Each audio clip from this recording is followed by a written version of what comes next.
Wine luggage bankruptcies, decoys in Paso, wine robots part 2. These have lasers. All that and more on This Week Uncorked.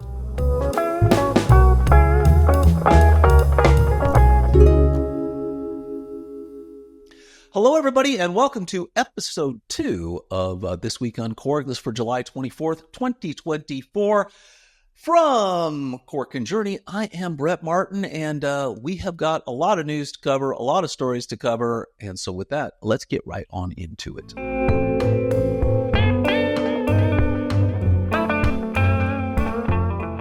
So, Pernod Ricard, a major spirits producer of such brands as Absolut Vodka and Martell Cognac, is selling off most of its wine brands, which includes Jacob Creek and Campo Viejo, to focus on its core business. As we noted before, the wine industry is facing a lot of challenges, including declining sales. There's a glut of wine out there. Anyway, these brands are going to be acquired by Bain Capital, a consortium led by Bain, which plans to combine it into their existing wine business. We keep seeing this happen, more and more consolidation, more people spinning off divisions, a lot of focus, but it turns out that there seems to be too much wine. It seems like story after story is just around that. And with that in mind, let's make some more wine. So Decoy, a division of Duckhorn, has unveiled its debut of a limited Paso Robles Cabernet Sauvignon. They've launched this $30 bottle of the 2022 Decoy limited Paso Robles Cab, and it's been crafted by Dana Epperson. The wine blends grapes from Decoy's estate as well as other regional vineyards in the AVA, including Templeton Gap, which is a pretty big one in Paso. We've been impressed by what we've seen coming out of Paso. If you haven't checked out Hendry Ranch, Ecluse, Clos Saline, these are all really, really, really nice wines and wineries with some really good winemakers. They're doing amazing things out of Paso. So if you haven't been there, check it out. It is a great weekend, a great week, and something maybe as an alternative to Napa, Sonoma, those kind of areas. So I would give it a look. And speaking of Napa, or actually Sonoma, Carlisle Winery has called it quits, Wine Spectator reports. Carlisle owners Mike and Kendall Officer announced they're going to stop production at the end of 2024. It's known for its super high-quality Zinfandels, which they've just had amazing success. Wine Spectator has scored several of these wines 95 points or higher. And basically, they're just done. They don't think they can find a buyer that likes their wines or likes their vines, their vineyards, wants to keep it all going. They've been profitable. They want to retire. So rather than selling it, they're just shutting it down. So I'll buy it. I'll keep the vines going. Give me a call. We can make it happen. And in travel luggage wine news, you don't get this every day. There is an entire subset of luggage out there for just traveling around with wine. We've got an article we did on Uncorked and Journey a while ago. We should update it because I've gone crazy and basically have gotten so many of these wine carriers. I have one that is nothing more than a cardboard box with styrofoam inserts like you would just get sent to you if you were getting wine. But it's surrounded by a nice little wrapper on wheels. So you basically can put all your wine in there and you can take it on an airplane. There are others that are more high-end, kind of hard case luggage. They've got super nice inserts. They're adaptable. There's a lot of those. One of them was a company called FlyWithWine. They went on Shark Tank in 2023. That was December 2023, so only like 6-8 months ago.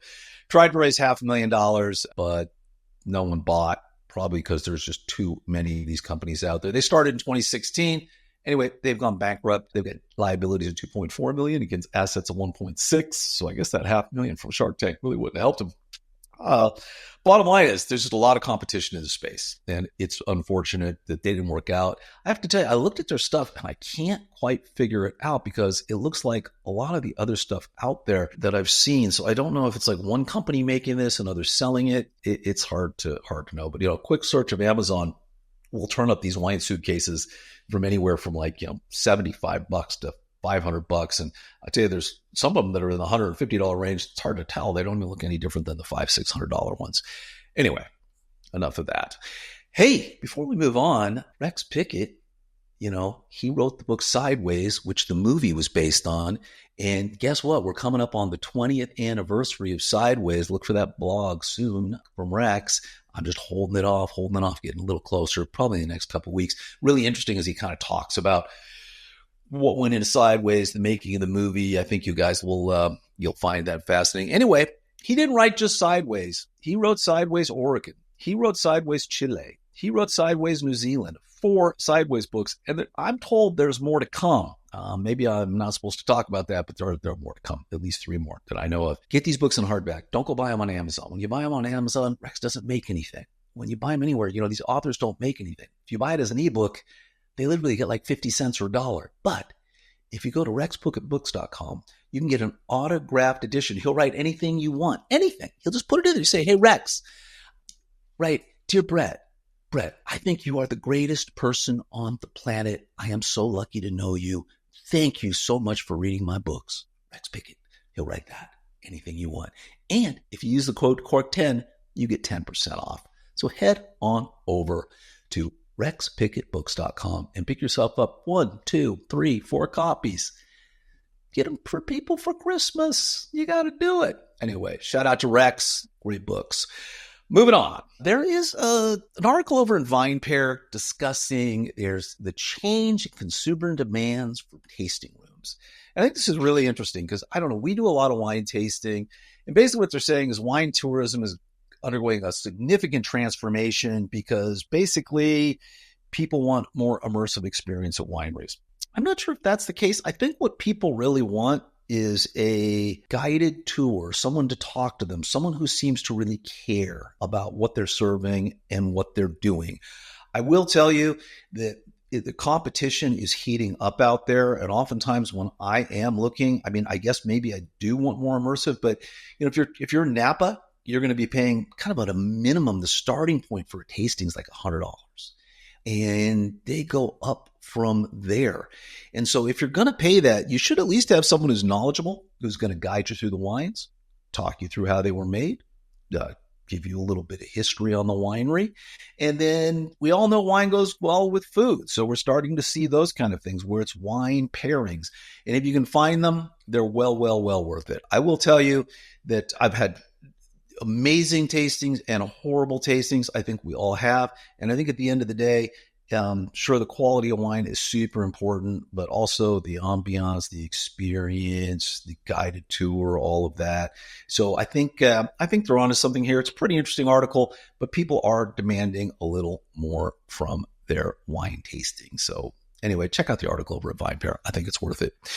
And now the big story of the week, of course, is Wine Robots Part 2. So anyway, Treasury Estates has unveiled a 10 million barrel haul automation system. This comes from Wine Titles. So Treasury Wine Estates basically spent $10 million on this automated barrel handling system at its Barossa Valley Winery in South Australia. It's absolutely crazy. It has 9 autonomous forklifts, custom barrel management software, automated barrel washing and filling facilities. It's the first that's ever seen this in winemaking. The article says that they operate 24 hours a day, 5 days a week. Not sure why it's not 7, but maybe robots have labor unions or something. I don't know. Anyway, it's up their capacity by over 60%. I mentioned the 9 autonomous forklifts. They're powered by lithium batteries using 100% renewable electricity, and they're guided by lasers. Lasers straight out of Austin Powers. Arm the laser. Arming the laser!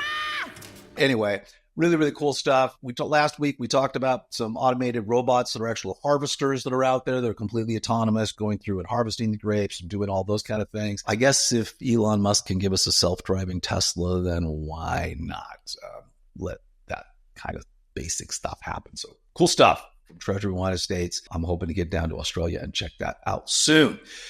All right, and we're going to wrap up here with a record-breaking bottle of wine. Bibi Graetz, an Italian winemaker, set a new record for the price of an Italian bottle of wine. This wouldn't be French, but for Italian. He basically sold a 27-liter, one-of-a-kind bottle of his Calore 2016 wine, and it became the most expensive bottle of Italian wine ever sold, $113,000 US. Was this an auction, you say? No. It was at RV, which is a wine store in Zurich, and it was in the display case. It was this beautiful case and this massive bottle of wine, and a guy walked by and said, I like that, and he bought it with a credit card. So that's how that went down. Anyway, if you've never seen a 27-liter bottle of wine, it's also known as a Primat or a Goliath. It's the equivalent of 36 bottles of wine and weighs up to a whopping 143 pounds. So that really breaks down to $3,100 a bottle or $790 a pound, which would be a whole new way of ordering wine, going to a restaurant, say, I'd like a quarter pound of wine, please. Can you imagine at a deli, give me a half pound of blue cheese and 2 pounds of wine. Maybe I'll start something there. You never know. Wine by the pound. All right. That wraps up the news. And now let's talk about our wine and winery of the week.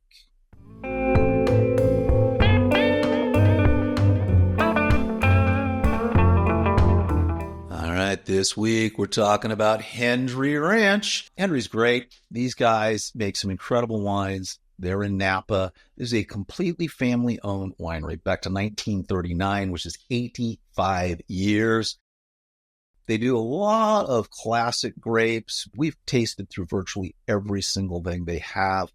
We're going to talk a little bit about the Mission grape that they do. I'll hold off on that.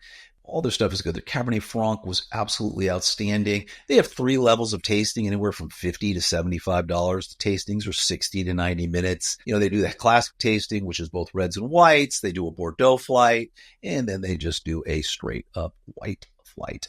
Really, really, really nice stuff. I recommend checking them out. It's a beautiful winery. And at that price range, we were talking a little bit ago about the pricing of tastings. You get an absolutely lovely guided tour. The tastings are amazing. They take you through it, and it's half the price that you usually pay in Napa for any of those kind of stuff. So really worth dropping in there. And it is an absolutely beautiful vineyard. Great people. But, one of the things I want to talk about, one of the wines that just is outstanding that you just don't see is their Mission. So that's the Mission grape. And we actually did a review of the 2020 Mission. It's hard for us to rate this, but we gave it a great score because it was an absolutely great wine. And I've had Mission before, but it didn't really stand out. But this is really something that's a passion project for them. So they have a lot of acreage, but the Mission grape is only 130 vines, which is 1/10 of an acre. And they're lucky if they get a barrel out of that. So basically, they're trying to make 1 barrel a year when the grape comes in, when it's good. But you're tasting basically one of the first grapes that was ever brought to the United States, Chile, and Mexico by Spanish missionaries in the 16th century. They came here. They planted these grapes as they went along, started in Mexico, then New Mexico. Yes, it's called the Mission grape because the missionaries had it, and they were basically planting it along. So it was one of those kind of first grapes that came around. There's a documentary on SOM TV, if you've never checked it out, called The Oldest Vine. It kind of talks about that. There's a vine there that basically it's a mission vine that grows forever. Anyway, the first known plantings were in 1769, and it's just a really, really unique wine. I can't really compare it to anything, but I would say it's worth checking out, especially if you're up there, you're visiting, you're doing a tasting. Buy yourself a bottle of that or do a tasting of it because you're only making a barrel a year at tops, and it's worth it. Special experience there. All right, that's Hendry. With that, let's talk about our restaurant of the week.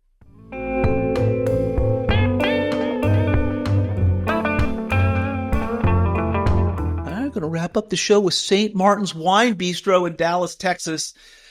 Tina and I were lucky. We did a 1-month road trip where we kind of went around the Southwest U.S. So we visited the little-known wine regions of New Mexico, Arizona, and Texas. And if you go to Cork and Journey, all of those blogs and reviews are starting to come out, and there's some real big surprises in there. It's really worth checking out. And while we were there, we actually stayed in Dallas for a bit with some really, really good friends of ours. We were going around. They were recommending, so we found some restaurants. They'd found some restaurants, but there was one they recommended.